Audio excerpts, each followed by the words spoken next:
Another day, another Donald Trump-induced GOP suicide.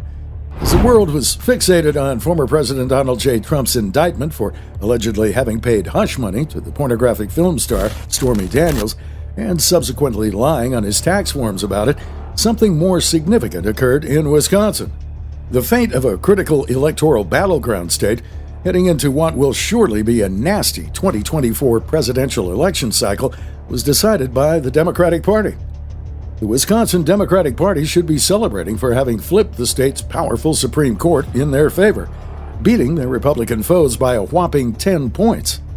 The reason we say the fate of Wisconsin as a battleground state has been decided is that the state Supreme Court helps determine everything from congressional redistricting, voting laws, and other congressional issues such as abortion laws.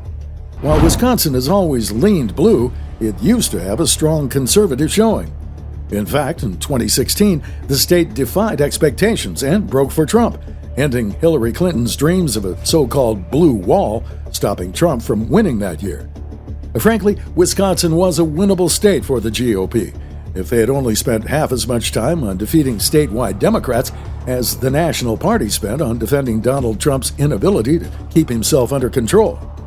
While idiots were standing outside the Manhattan courthouse where Trump was being arraigned on 34 counts of felony, selling shirts with Trump's fake mugshot and the words "not guilty" inscribed below, the Democrats were cheering on the election of Jane Protasewicz's election to the Supreme Court, knowing full well that the election would ensure the left would get its way on key issues in the state.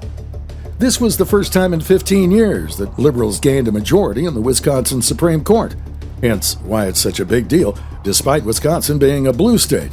Did the GOP even know that this election was happening?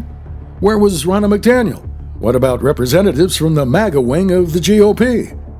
They were busy trashing Florida's Governor Ron DeSantis as being a globalist stooge of George Soros, or something. At least Ron DeSantis took the time to campaign for embattled Wisconsin Republicans in the last year. As for Donald Trump, there's little doubt that the current spate of prosecutions he faces are overwrought. They're political show trials designed to stunt his ability to be an effective candidate in 2024. Or, more probably, to ensure that Trump gets the GOP nomination because the 45th president's numbers among the kind of moderate voters who will be showing up at the polls in the general election in 2024 are so terrible. Even octogenarian Joe Biden could probably sleepwalk into another presidential term against the raging fireball that is Donald Trump in 2024.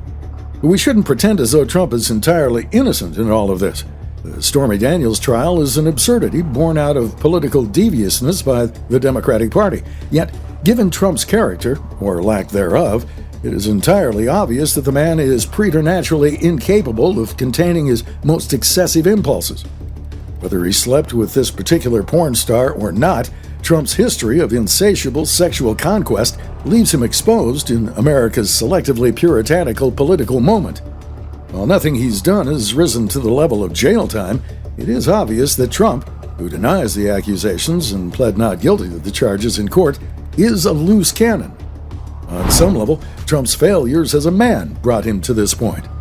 But by all means, let's make this a referendum on Ron DeSantis.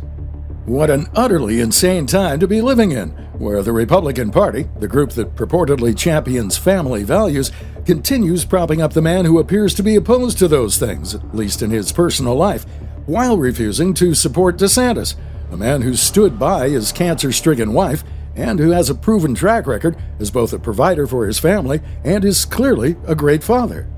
Ron DeSantis is the governor of the fourth largest state economy in the union. He's been promoting a book about his state's success since 2018.